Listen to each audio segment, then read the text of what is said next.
Hi, welcome to another epidose of these crazy people that just eat meat and can't stop talking about it. To my left, at least on my screen, we have Raymond Nizan, the six-pack Asian, Joe Zumbo down in Australia, Emily over in space, obviously with Raymond. What's up with that? You know, you guys are both going to get copyright strikes. Tom Clark, which is actually at a flooring place trying to get some help with some floors. There was some miscommunication on the timing. And our special guest today, the other Asian with an 8-pack, Charmaine. I like that 8-pack. And today we are here to discuss her journey of doing straight 30-day carnivore, which I like to give myself and Tom a little credit for getting Charmaine on the meat-eating carnivore train.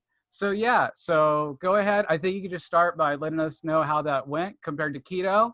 Mm-hmm. You know, for those that don't know, Charmaine's normally keto, and she has a very successful business as a sugar-free self-care coach that I'm sure we'll get into more later. But go ahead and take it, Charmaine. Wow, man, that was such a great intro. I got goosebumps. We love you. But thank you guys for having me. This is kind of a fun moment to think of because it's just kind of bringing me back to when I first met you guys back in March, I think. And that's so cool, you know, that we've kept in touch since then. Like, I love the support you guys have given me. But yeah, like, definitely when we met in the Adapt Keto event in Long Beach a few months ago, I was still on the fence. I was like, oh, I don't know if I should do this. But then out of nowhere, like, these two dudes just approached me at the conference and they're like, hey, you know, want to talk on our podcast? I'm like, who are you? And then, like... And then we just, we kept in touch, and I learned so much about them that yeah, eating carnivore can actually be sustainable, and it can do a lot for you, even when I wasn't sure and skeptical. So that was awesome. I want to know, what was your most skeptical moment before you went in, when you were, you know, right before you jumped in? Well, before, I think I mentioned it before, just like the poop situation, I was just like, I just had the most disastrous poop situation when I tried it before, and it was like traumatizing to me, and I was like, oh, I don't want to do that again. It was painful, but then I learned like, oh, you can actually manage it, and actually you don't need to go that often. So I was like, that was just mind-blowing in itself. So that helped a lot with this go around. That's right. Give us a little background, because you did try carnivore for like a week. So how about you tell us that a little bit? Yeah, I got the timelines a little mixed up, but I think before Adapt Keto, or I forgot, but I think it was before, like, I tried carnivore for like 9 days straight, and I just wasn't feeling well. Like, when I did keto consistently, one of the things that I was still struggling with a lot was like not eating nuts, especially like almonds and pecans. I just would keep overeating them, and I think during the time like I don't know, I was like just eating them a lot, and I didn't really want to feel that kind of like lack of control over it. Like, I didn't want to keep feeling like I have to eat this. Like, it was just getting to the point, like, I was eating like a cup a day, and then sometimes it'd be 2 cups a day, and I'm like, oh, this is like a lot more than my body needs. Like, I just felt bad. Like, I was starting to feel like nauseated, and I was like, what is up with this? Like, I was bloating, and I was like, what is it? So I just wanted to cut that out, and then that's when I tried carnivore. But then it felt better. But then yeah, I was scared of the constipation. Right. And you had difficulties during that first when you did 9 days. You did have some kind of difficulties during that carnivore. That's why you gave it up, right? Yeah. Yeah. So now, how long were you keto before that? Oh, since January of 2018. Okay. Yeah. 28. So for a good while. So what kind of keto were you? Like, well, in the beginning, you know, I think most of us start off with like kind of like the dirtier keto or whatever they call it. Like, I was eating, like, I wanted to eat all the replacement baked goods with like erythritol and stevia, because I still was like there's no way I could give up sugar. Like, that's impossible.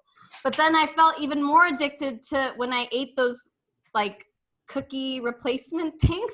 Like, I love these chocolate chip macadamia nut cookies that had almond flour and erythritol, but I was like, it was like crack. Like, I couldn't stop eating it. Like, my desire for it went up, and then I ate it like every day. It was crazy. So I was like, something's not right here. So now I'm really real food based, like whole, like kind of strict keto.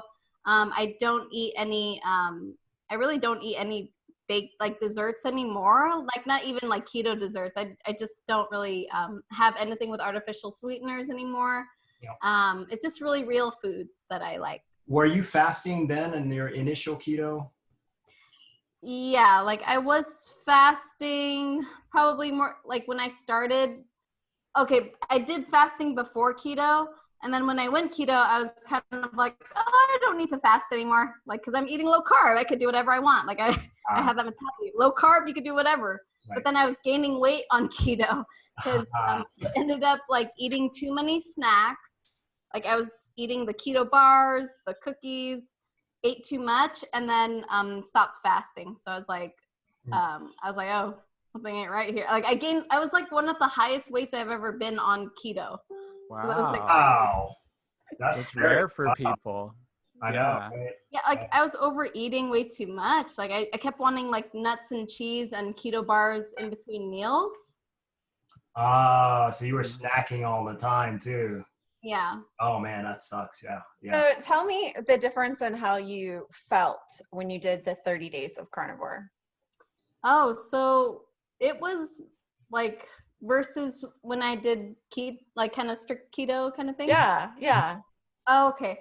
So it was like pretty awesome. Like, well, the first few weeks it was nice. Like, I felt like I had more energy, but it's kind of crazy. Like, it's a little bit of a mix of stuff too, because in the middle of carnivore, I also stopped drinking coffee. So sometimes it's hard to see what it is. Yeah. No, that's whoa. That's like legit. I there tell was your people first mistake. I know, right? You just made it totally harder for me. Yeah. No, but it was crazy because I was on a YouTube channel with Bart Kay and Pim Jansen, and then they told me, oh, coffee's a stimulant. You really don't, like, humans don't need it. And I was like thinking about it because I'm a coach and I coach people on cravings, and I was like, oh, I think I've been craving coffee. So I eliminated that too. So the first 2 weeks of carnivore, I felt great. Like, I did have more energy, steadier energy. I stopped, the nausea stopped, like all that kind of reflexy thing with the nuts. It stopped, which was great because it just felt so bad. Like, I had so much nausea. Like, I never had it in my life really before, up until, like, I felt like the stricter I got with keto, the more nauseous I got from the nuts for some reason. And then so when I eliminated that, the bloating went away, so that was good. But then when I went off coffee, I really felt like I had superpowers. Like, wow. Like, oh my God. I was like, the first week off coffee, I felt like crap. It's okay. We're losing monetization every time. It's fine. You can cuss. I was like, you obviously haven't seen our conspiracy videos. Like, yeah, no way we're getting monetized. Sorry, Tom, that revenue. It's on your Tom's channel, don't worry. Yeah, don't worry about it. Yeah, it's fine. Anything goes. But yeah, but when I gave a coffee after, like, in 1 week, I felt like I had superpowers. I was like, I did not feel tired anymore. Like, the afternoon slumps just literally, like, they went away completely. I have this really steady stream of energy, like, all day. And if I don't sleep a lot, I still feel awake. So that's the biggest difference. Like, it was really hard to get out of bed, but now when I get out of bed, I don't feel tired at all. Like, I could just get up, I work out, like, you know, Joe sees me 5:30 in the morning, I work out, and then yeah, I feel awake the whole day. And I just feel like if I drank coffee, I feel like I'd really go crazy. So I'm kind of like, I don't know what would happen if I drank it again. Right? You get that super pump all of a sudden. Yeah, I'd be a little scared. But you don't have problems like, so right when you get up, you don't feel a little groggy, or you don't feel a little bit like you could sleep more, none of that, right? like the grogginess is not there as much. But it's really helping me focus on my quality of sleep now, because now I really feel more in tune with my body. Like if I don't sleep enough, like if I sleep past 10 p.m., it'll be harder for me to get out of bed. But if I sleep by like 9:30, I could get up pretty easily. So it really challenges me to focus on my consistency with my sleep and pay attention to what I do, like my sleep hygiene. Because if I'm on my phone before I sleep too, I can't really sleep that well. And you're getting up at what time? Like 5 a.m. 5 a.m. Wow. Fantastic. That's awesome. Charmaine, can I just ask, were the nuts you were eating, were they activated nuts or they just standard out of the packet? What's this Activated. So what happens is nuts have got a protective coating on them. Okay, so if ever you soak nuts in water for 24 hours in salt water, you'll see that there's a layer that peels off the nuts. Oh. And that's what causes a lot of digestive issues as well. So if you don't activate your nuts, so you soak them, then you rinse them, then you put them in an oven or a dehydrator, and you just dry them out. Oh. But yeah, that causes a lot of issues for people. So they don't realize that you've got to eat nuts that have been activated. Oh. So what are the nuts that are like in the store? Well, yeah, they would just be normal nuts that have been probably not activated. Obviously, they haven't been soaked in water and had that protective. Because nuts don't want to be. You've got to sprout them, and they don't want to be. Nuts don't want to be eaten. Oh my gosh, that's such a good point. Yeah. So regular nuts are just roasted and they're not activated. I just want to throw in that even with so the last thing I gave up for carnivore was almonds, and I was actually doing activated almonds that were organic, top of the line, $20 a bag for a pound or something like that. Yeah, ridiculous. They're not cheap. Yep. Wow, that's a ribeye. Expensive ribeye. Yeah. Right. And so, yeah, that was last. And even like one night, like I overdid it with the pound. I don't know why I was determined to blow $20 all at once in one night. So I ate like a pound of activated almonds in a night. And the next day, like my stomach just hurt. And I was like, I have to. Yeah, I ate about a pound of activated almonds at one go. Yeah, no. Let's just say some THC helped, but and Netflix, THC, Netflix, a bag of $20 almonds. I felt like a king, and but just like a king, that next morning, oof, you're not feeling very royal. So, so activated, you still felt even activated. That's even activated, yes. Oh wow. Yeah. Mine was from Costco. So like just the raw, I would get the raw Kirkland almonds from Costco or the pecans. And I mean, I would roast them myself at home. Like I would roast them in butter. But then, even like the pecans are better than the almonds. Like I wouldn't get as much reflux, but it still feel like acidic or something around my throat. But the almonds really made me feel like nauseous. So I was like, and that never happened before. So it was weird, like doing keto for years, So you have reflux, or had, should I say? Yeah, with the nuts for some reason. Like, even though I've been eating them for like my whole keto journey. So I don't know if it was a matter of like I was kind of getting more dialed in with my food. Like I was like eliminating a lot more food now. Because I mean I eat really simple. Like it's just at the time it was just like veggies, meat, and then the nuts basically. So I felt like I don't know, the more I eliminated, it's kind of like I don't know what happened there. I think that this is just my theory, is that as we heal, then things are revealed to us more. Right. And as we become more in tune with our body, we're able to really hear what's going on. Right. So, I mean, that might have been part of your journey with that. So what kind of things did you eat on carnivore the 30 days? So it's very like I keep wanting to call it like kind of like a carnivore with training wheels kind of thing, but basically it's just like, so I was eating mostly pork or beef, just like the slow cooked pork or slow cooked beef, and I would eat cheese, like a lot of cheese shell tacos, and then yeah, avocado oil, mayo, and that's like it. Oh, sorry, eggs and bacon, and that's like it, I think. Yeah. So what's training wheels about that? I mean, that's legit. I mean, it's not like the lion diet or something. That doesn't matter. That doesn't matter. Yeah. It's the difference between meat-based and not meat-based. Right. That's what I see the carnivore diet is. Mm-hmm. Or meat mostly. Yes. Yeah, meat. Yeah, mostly. Even though avocado mayo, I actually recommend anybody I coach go ahead and do that, even though that's not ideal. And I let them know that's not ideal. I let them know any spices is okay. I'm assuming you use spices yourself, right? Liberally, right, Charmaine? Just pepper and salt. Pepper and salt, yeah. So, and typically I tell them, hey, if you have to chop up onions or crack garlic, then that's a no-no. So any herbs are no. So that's it. It's just that simple. So yeah, you're totally carnivore. So that was awesome. Yeah, there's no training wheels about that, Sus. No training wheels. Oh, that was hardcore legit. You're right. Oh, if I have cheese, that's cheating.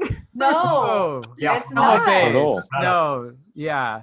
Not at all. And the only reason that I eat the way that I do with the lion diet is because I'm that sick that I eliminated all of the stuff and then I reintroduced it and I had a reaction. So for me, I would be chugging some milk. I would be eating some cheese. I would be enjoying a variety of things if I didn't have the reaction. I just found what works best for me. And with autoimmune disease, lion diet was the natural course for me. But no, I totally attribute everything that you ate to carnivore. Oh, okay, that's cool. And for M, I mean, I was the same for two years until I met Emily. I was strictly meat and cheese. So, yeah, you did it all right. And then after that, I went into the lion diet. But again, that's more for Emily. But I was already thriving by then. So, I was just going for that extra little edge because I'm like, hey, if it works for her, let's see what happens to me. So, it was more out of curiosity. And sure enough, there's even more benefits out there. But I'm not sure if it's worth it. So, I mean, it's a nice benefit. There's no question about it. But I'm not sure it's worth it. I think that's what's interesting about our community is not that we envy, but it's like we really try to eat as many different foods as we can. It's just that many of us can't. It's kind of, we get symptoms. So I posted on Instagram, me eating that burger that had like the Habit grill with mushrooms and tomatoes and pickles, and I was like, this is nothing. I can roll with it. And I was okay. I was okay for about 26 hours, 28 hours or so, about a day and a half. And then I started to get this headache. And then for the next 16 hours, I had a migraine and that sucked. And I got moody and stuff too. It's so crazy. So you talk about, trying to do carnivore and then trying to do nuts and stuff like that, that your body just becomes so adjusted to health and nutrition that for some of us, when we try to introduce something, and there's debate whether it's the toxins that are sprayed on the plants, if it's the actual plant toxins themselves, the oxalates, the cytokines, things like that, the polyphenols, or if it's just that, they do go through the gut barrier in the body. And so we end up with an autoimmune reaction. And the science is really not clear. And some say, well, does that mean you're weak? Are you weaker now that you can't have plant foods? And it's a good question. And I think it's a good debate in the community, but I mean, many of us have pets. I have 2 cats that I've been fattening up. Oh, did we lose him? Justin. The internet's going floppy again. This fat cat is sitting on the internet wire. Wow. You know, my cats are all over my desk all the time where they're trying to chew my Ethernet cable. Like, I literally, gosh, I wonder if I could show you guys. Oh, I don't know if they'll show up. I have these things around my wires because they Oh, yeah. like my stuff. So if it's his cat, I feel for him. That's crazy.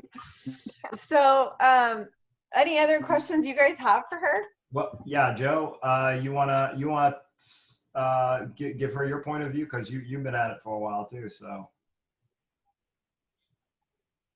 Yeah, look, I did keto and I had nothing but acid reflux issues, and I relate to you. All I'd want to do is eat nuts. You know, it was never a handful of nuts. It was always eat nuts, eat more, and then an hour later eat a little bit more, and and I was always bloated and always had the digestive issues. Oh, wow. So, but yeah, I mean, transitioning into carnivore for me personally, it was excellent. I mean, acid reflux gone, bloating gone, so it was really good. But I just wanted to ask you, did you cheat on any of those 30 days?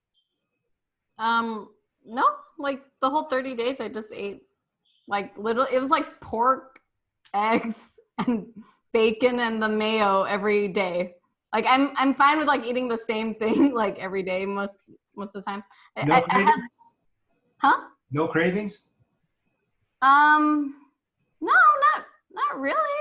I already don't really eat like sweets and stuff. Like I haven't like eaten like a baked good or something like that since like last year, like since May of last year. Like it was like my birthday and I kind of went crazy and I had macarons and all these things and I got so sick from it. I was like, I never want to go through that ever again. So it like traumatized me.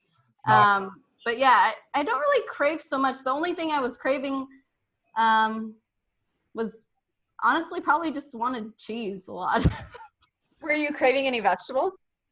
Oh, no, actually not. Because since I tried the carnivore like 9 days before already, I actually liked how that felt already at that time without the vegetables. So I felt like those first 9 days I was craving vegetables, but then it kind of went away after that. Got it. That's awesome. Yeah, really. So you had it pretty easy then. So even during your fast, you didn't crave or anything like that? Not really. Like, I felt like the only thing, even during the 30 days of carnivore, I wasn't even really craving nuts anymore. I just really didn't want to eat them so much anymore. It's just the fasting. The only time I had a really hard time was when I did a 36-hour fast for the first time, which is in the same time period. Great job on that one, by the way. Huh? Great job on that. Oh, thank you. I didn't know I could do it. It was like awesome. And you helped to inspire me there too, because I would see you with your like crazy fast. I'm like, oh, Raymond's always reaching those high numbers on this app. Like, I want to be like, oh, I'm in the middle of my 36-hour fast. I get a little competitive. But yeah, I did it. And then I just felt at one point I felt really low energy and I just had salt water and that was it. But yeah, it was okay. I didn't really. Wasn't that bad, was it? No, it felt like what I was normally eating already every day. It's just with like no vegetables and no nuts. I'll show you a better trick later on. That makes it even easier. Yeah. Awesome. If you care to hear, anyways, we'll see. Justin, do you want to finish up what you were saying? Sorry about that. Did your cat like spit on the internet?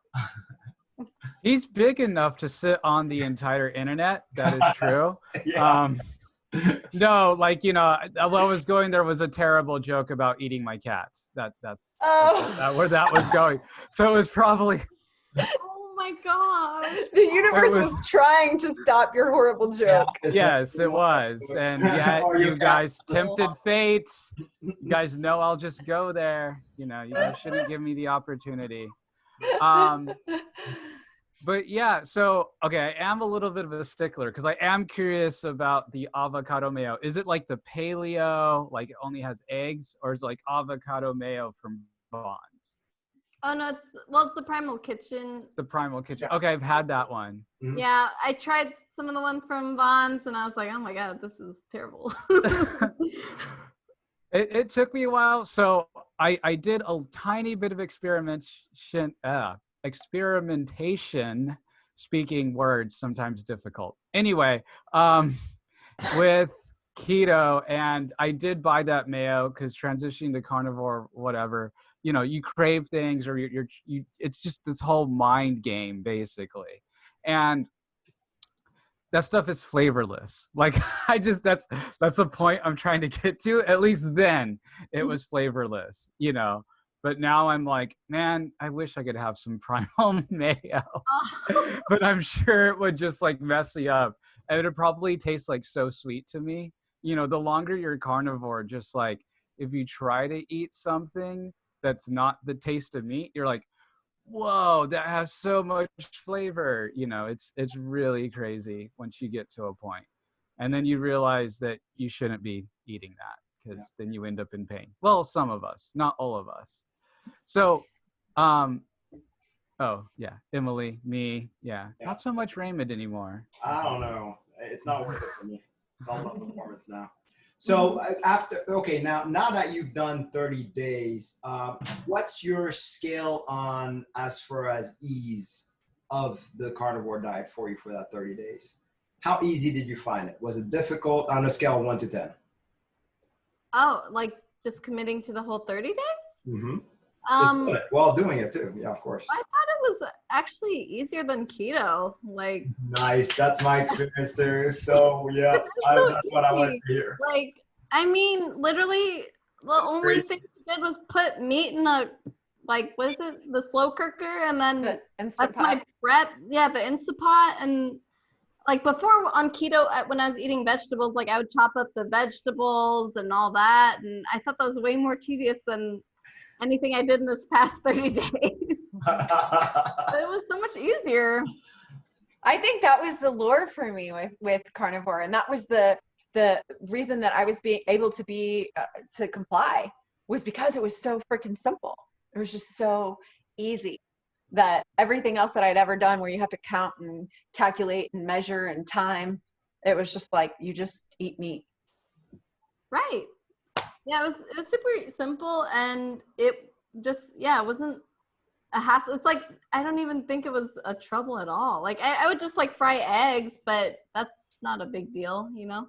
All right, so I gotta ask, so you were working out every single day, it seemed like, on the carnivore, the 30 days, and probably still are right now. So how were the soreness? How was the energy level? I mean, tell us a little bit about that. Yeah, what about performance? Performance, yeah.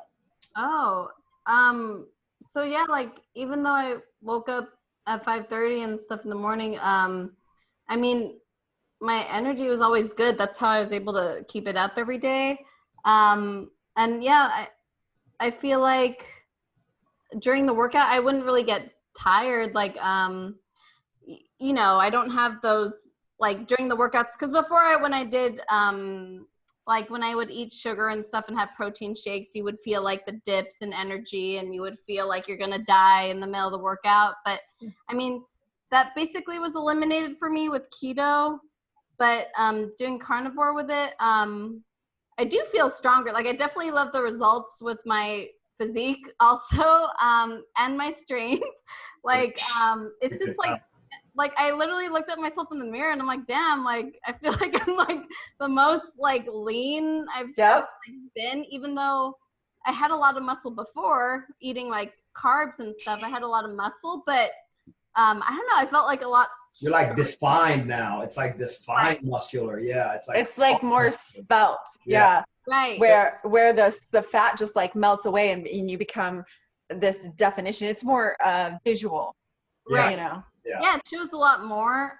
Even though the weird thing is like my weight is higher though than when I was eating like higher carb and doing CrossFit a lot, because a few years ago when I was higher carb, I had a lot of muscles, but I was probably like, 95 to 97 pounds. And right now I'm like 100 to 101. And that's like a lot for like a small person like me. Yeah. I guess. But like, even if have more weight, like, I don't know, I still feel good. So it's kind of a weird place for me. I'm like, oh, should I be at this weight or should I be less? Oh, I see. But I mean, it's muscle though. Oh, sorry, Joe. Yeah, I was going to say it's muscle. I mean, you'd be concerned if you'd been putting on weight and it's fat, but if it's muscle, it's a good thing. Yeah, because I guess that's hard for me to tell. Sometimes I'm like, oh, how do I know it's muscle or not? But that probably is it, because I've been eating the same, but my weight has been kind of going up a little. Yeah, we can see it in the pictures. I mean, damn. I mean, your before and after pictures are incredible. Thank you. They really are. Yeah, I was surprised how much benefit you got out of it because you were already lean, like you said. So to see that kind of benefit, I was just like, holy cow, that's telling, So.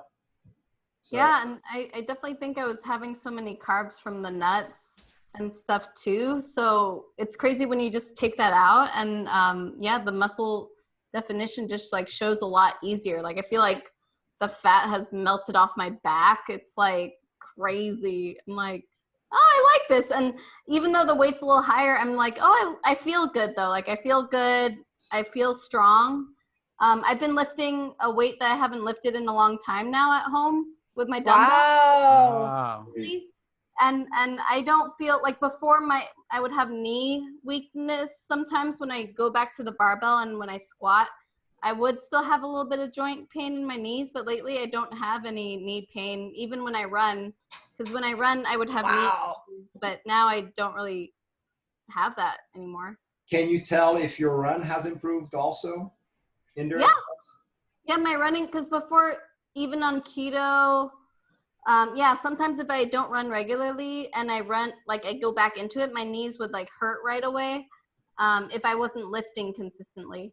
But now, I mean, I am lifting consistently though more now, but so I'm like, I don't know what it is, but when I run, I don't really have pain anymore. And I've been running faster. I do weighted runs like once a week now with my weight. The best, yeah. And I do a hill training once a week, and it's just a lot easier now. Wow. So what's your plan going forward? Do you think that you'll stick with this way of eating for now, or what's your future plans? I think like I like the results I have now. What I've been doing in the meantime is I still eat the same like 6 out of 7 days of the week. It's just one day of the week I have a joy eat. So I had like that pastrami sandwich the other day. It's just like for my boyfriend's birthday. But once a week, I'll just have something maybe that has carbs that I would want to eat if I want to eat it though. But if I don't want to, I don't have to have it. But yeah. Did you have any reaction to the sandwich? Surprisingly, not really. Like, I don't know if the bread, because it was like a rye bread that's made from, I think they make it there. But I didn't actually react to it too much. And their meat was like good. It was like good pastrami. So it was awesome. I actually didn't react to it that much. Good. That's cool. It shocked me. I was like, oh my God, this bread's going to kill me. But I was fishy bread. Yeah. Yeah. That was my first time having bread in a year. Right. but me and Michael, like we wanted to eat at this pastrami place for a while. And then, the last time we ate bread was at another pastrami place in New York, Kat's Deli. So yeah. Oh, I love Kat's. Yeah, so good. I had that when I was 17 and I still remember it. Oh, wow. Yeah, super good. So you might be sticking with this for the long term then? Yeah, I think so, because Awesome. I'm honestly like, I just don't really want reflux again. Like, and I don't really miss the vegetables. Like now I'm really like, I don't crave vegetables anymore. I got avocado, but even thinking about it, I'm like, I don't really want to eat avocado so much anymore. Like, I don't know. I don't really have a strong need for it if I just get my fat from like bacon or something. Like, I don't really, I'm just like, why would I need an avocado if I have like bacon or Like, I don't know. Exactly. But bacon exists. Why anything else? Yeah, that's right. Yeah, Why so, anything else?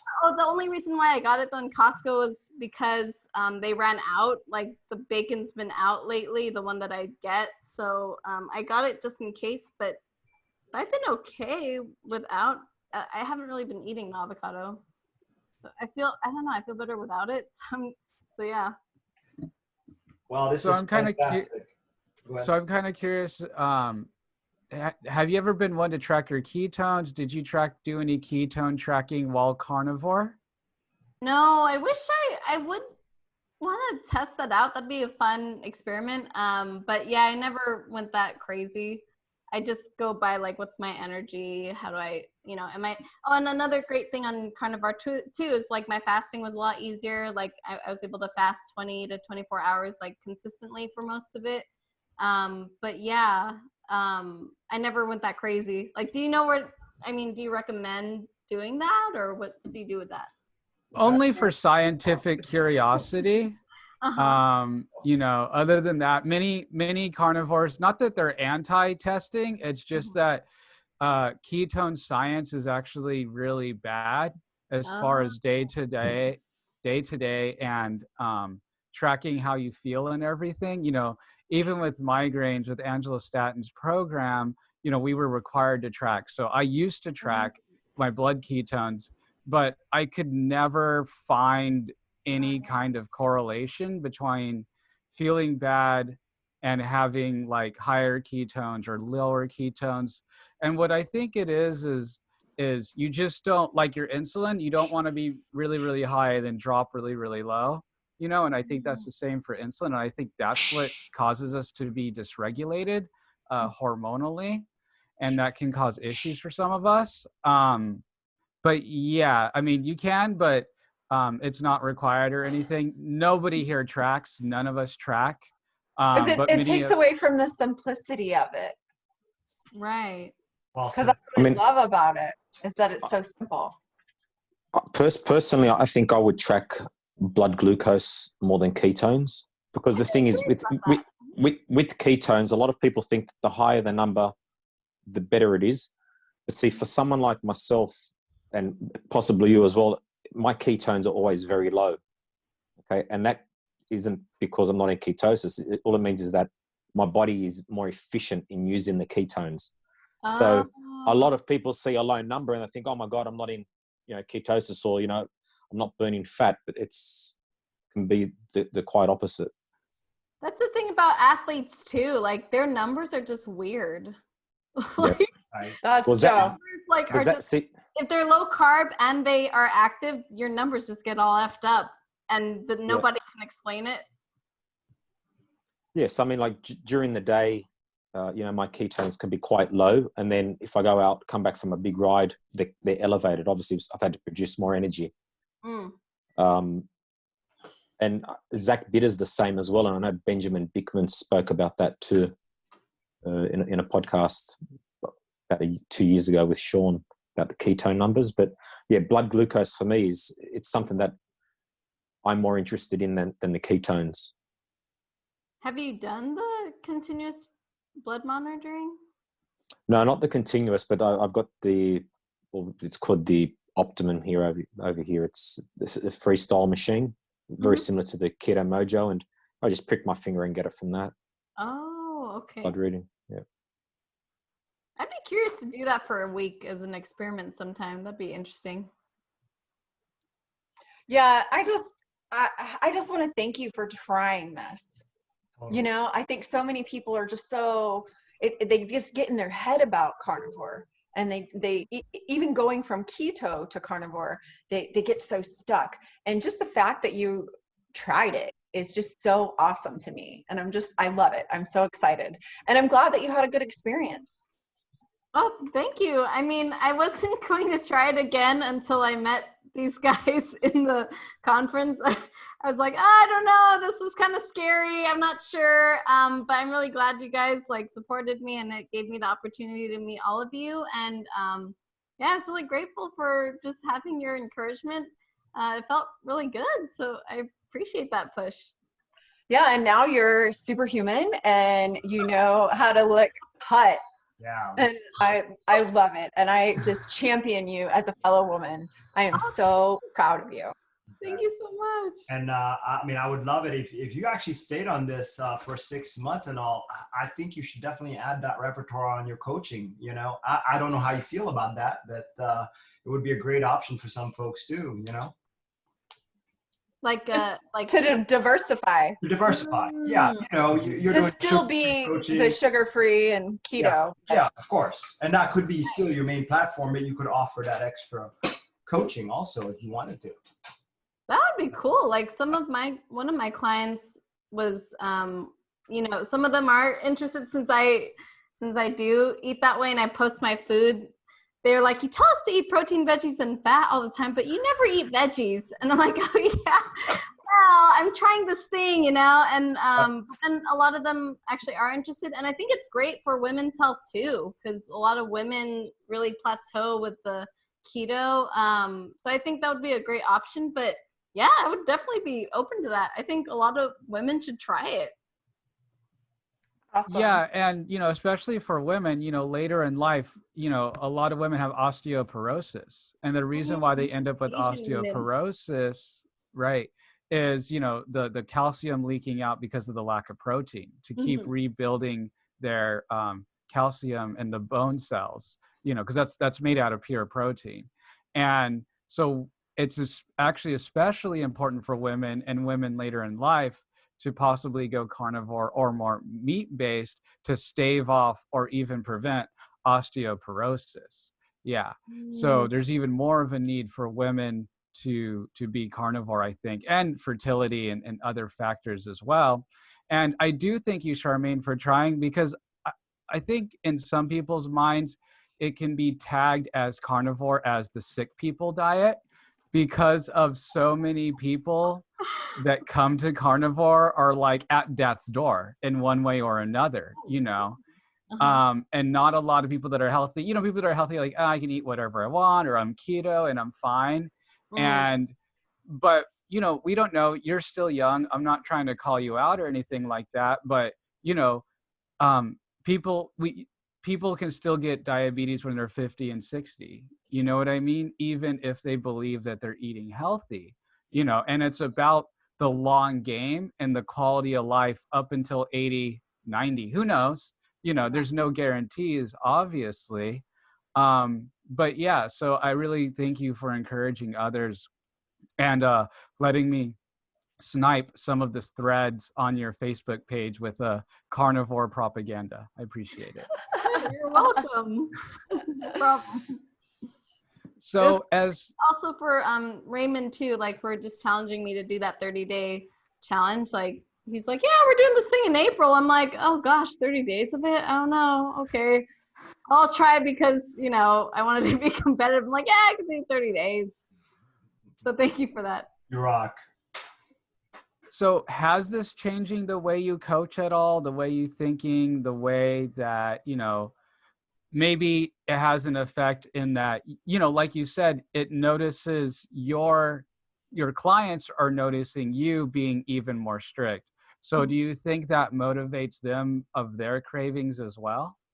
Yeah, I think so. Because I think if you're an example, especially as a coach, and you want to be in integrity with everything you teach, and you want to show, like, I like being transparent and telling them if I do anything, or if I eat off plan, if what I'm eating, I like to just show that with them. And that's part of why some of them sign with me. They see my Instagram post and they're like, oh, I see you're really in integrity. That's why I wanted to coach with you. And then, yeah, and it helps them really focus on real food. Like all my clients eat basically just real foods most of the time. Most of them eat mostly like fats and proteins. They don't really eat a whole, like they struggle, like a lot of them struggle with the veggies. So that's kind of good, because most people struggle with veggies anyway. But yeah, I feel like they enjoy, like they find that they actually enjoy eating that way. And then, yeah, one of my clients recently told me, she's like, oh, I just love this way of eating. It's so simple. So that was awesome. That's cool. Great. Yeah. And so for those that don't know, the last time we interviewed Charmaine, she was still a psychiatric nurse, but she's actually quit that job and is a full-time coach now. So what's the future of sugar-free self-care, your carb-free, sugar-free empire? What's next? Man, oh gosh. So I have a plan to create a membership site. It's in the works, but I want to reach as many people as possible, to do like a membership program and then also like a group coaching program, because I just want to reach as many people as I can, because so many more people need to eat this way. Like I'm just like, oh, it makes me like so sad to see how so many people are still eating with the dietary guidelines and all that. So I'm just like, oh my gosh, we have so much to do, like so many people to reach. So yeah, that's like in the works. And I think that's why we celebrate you so much, is because, you know, the need is so great. I mean, we can never get enough people, you know, trying to teach this way of eating. Keto, carnivore, sugar-free, all of it, you know. So thank you for all that you do. We really, really, we've loved getting to know you. I mean, we've just loved watching your journey. And the best is yet to come, sis. I cannot wait to see what happens.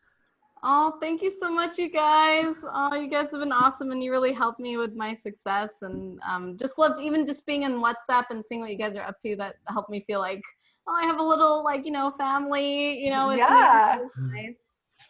Absolutely. Yeah, and that's what, you know, the keto community, the low carb community, the carnivore community, we really bond with each other. Like, you know, like we just get each other. And I think we're all just so open and willing to like talk to each other about the struggles, the good days, the bad days. So, you know, on that note, that heartfelt note, that loving note, that, you know, I think we can put this episode in the can. Any last thoughts from anybody? Charmaine, do you want to do your plugs? Or yeah, we'll definitely put your links in the show notes, but do you want to tell people how they can get a hold of you? Sure. I love Instagram. You could see my kittens there. So I'm on Instagram.com/sugarfree.selfcare. Don't forget the dot, because it's hip and whatnot. So sugarfree.selfcare. And I was like, oh, this is in. I got to put a dot. And then my website with my free trainings, like I have a free meal prep course there on sugarfreeselfcare.com. That's awesome. Thank you for your time. Yes. Thank you, and guys. that's why I have the alloutlife.carnivore also on Instagram. See the dot, it is important. It's a thing. It's a thing, yeah. It is. Thank you. Yeah, validated. You've been validated. Thank you. All right. Well, yeah, this was a lot of fun. Always a pleasure to have you back, Charmaine, whenever you want to come on here and talk about any new projects, any new carnivore, any of your clients. If, you know, your clients are starting out, especially that first week, you know, it'd be really great to do a video with people that are like their first week on carnivore, you know, coming from you or anywhere, you know, a video like that. So that, you know, I think there's a need for transformation in real time. You know, I think that's really important to see the struggle in real time, or not struggle, but, you know, some people consider it a struggle. Yeah. And, you know, the number one thing is just to help people not fall down the carb hole. All right. Everybody like, subscribe. Thank you for watching.